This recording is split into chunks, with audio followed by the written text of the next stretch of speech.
Selamat pagi, Ibu. Pada kesempatan kali ini, kami akan mempresentasikan tentang Introduction Accounting Management dan untuk sumber yang kami gunakan adalah dari buku Garrison edisi 14. Lalu di sini saya akan menjelaskan mengenai definisi akuntansi manajerial. Menurut Garrison sendiri, akuntansi manajerial adalah bagian dari akuntansi yang berkaitan dengan penyediaan informasi kepada pihak manajemen di dalam organisasi untuk perencanaan, pengendalian, dan pengambilan keputusan. Fokus utamanya sendiri adalah membantu manajer menjalankan organisasi secara efisien dan juga efektif dengan menggunakan data keuangan dan operasionalnya. Lalu di sini ada perbedaan financial accounting dan juga managerial accounting. Untuk tujuan sendiri jelas beda. Financial accounting itu untuk pihak luar seperti investor atau kreditor. Sedangkan managerial accounting untuk manajer internal.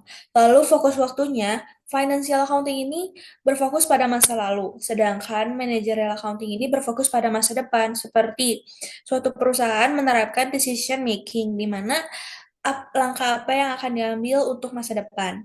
Lalu standarnya sendiri, financial accounting ini harus mengikuti GAAP atau IFRS, sedangkan managerial accounting tidak wajib standar eksternal. Lalu jenis datanya sendiri, financial accounting ini hanya data keuangan, sedangkan managerial accounting keduanya yaitu data keuangan dan juga non-keuangan. Lalu orientasinya juga beda, di mana financial accounting ini berfokus pada akurasi dan juga pelaporan, sedangkan managerial accounting ini pada relevansi dan juga keputusan.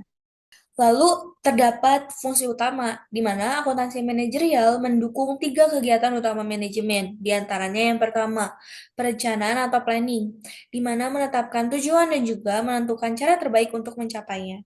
Contohnya seperti PNG melakukan perencanaan perekrutan mahasiswa baru dengan menentukan berapa biaya perekrutan dan juga bagaimana menyeleksi kandidat terbaik. Anggaran digunakan sebagai alat perencanaan utama.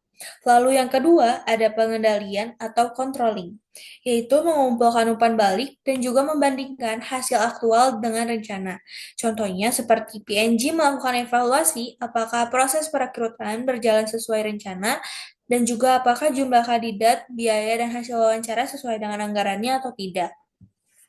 Lalu selanjutnya ada pengambilan keputusan atau decision making, di mana memilih alternatif terbaik dari beberapa pilihan. Contohnya, FitX memutuskan apakah perlu memperluas jasa ke negara baru, perusahaan lain menentukan apakah suatu produk harus dilanjutkan atau dihentikan.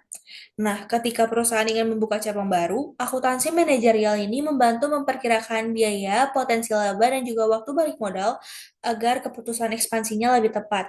Sama seperti yang saya jelaskan sebelumnya, menentukan masa depan. Lalu, mengapa akuntansi manajerial itu penting untuk karir?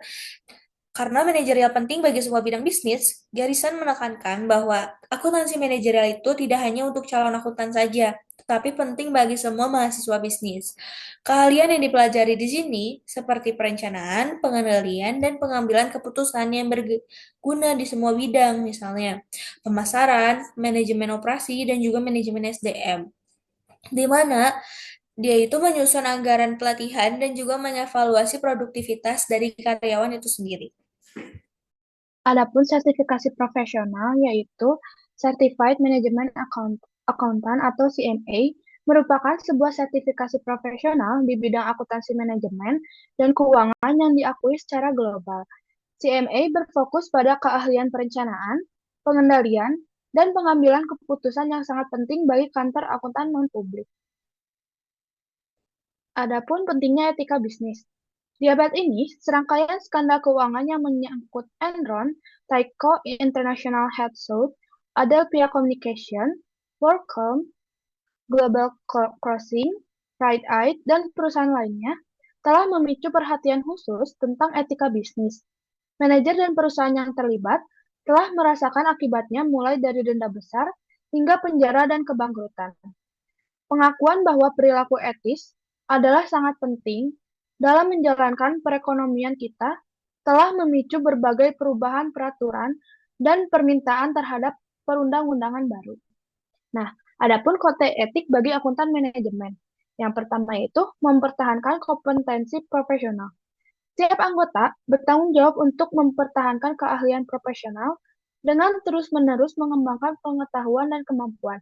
Yang kedua, melaksanakan tugas profesional sesuai dengan hukum, peraturan, dan standar teknis yang berlaku. Yang kedua itu, menjaga kerahasiaan hal-hal sensitif. Setiap anggota bertanggung jawab untuk menjaga kerahasiaan informasi, kecuali suatu pengungkapan diizinkan atau diperlukan secara legal. Yang kedua, menginformasikan kepada seluruh pihak terkait mengenai kelayakan penggunaan dari informasi rahasia.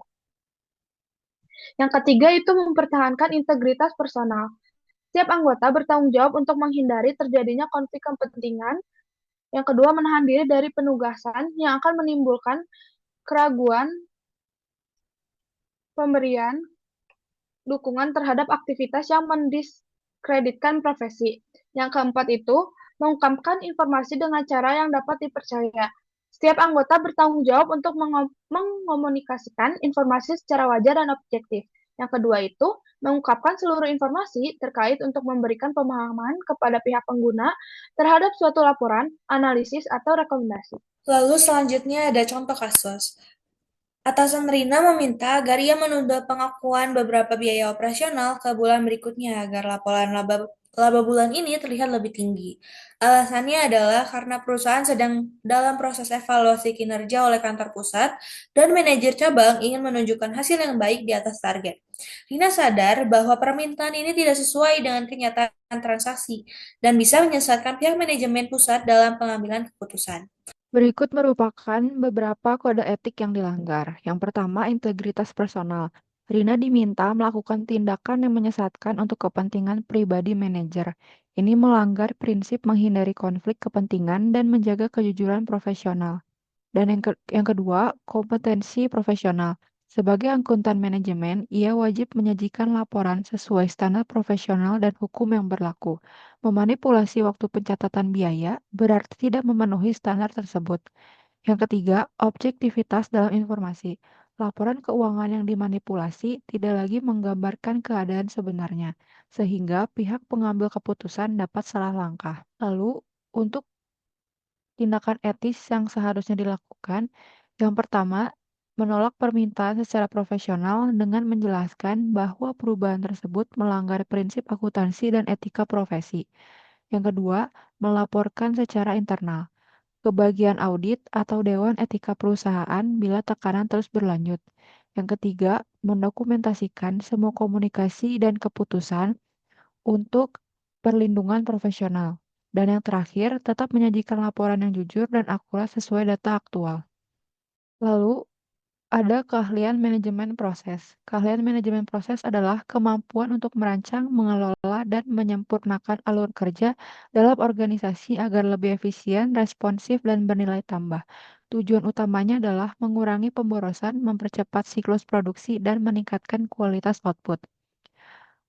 Akun Akun manajerial mendukung manajemen proses dengan menyediakan data biaya dan waktu untuk setiap tahap produksi, mengidentifikasi titik-titik hambatan dan inefisiensi, dan mengukur kinerja proses secara kuantitatif agar dapat dievaluasi dan ditingkatkan.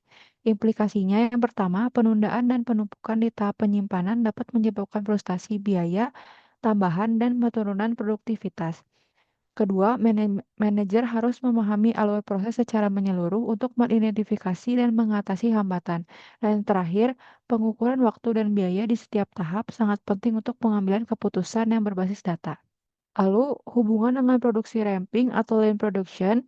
Produksi ramping mendorong pengurangan pemborosan seperti waktu tunggu, persediaan berlebih, dan proses yang tidak bernilai tambah.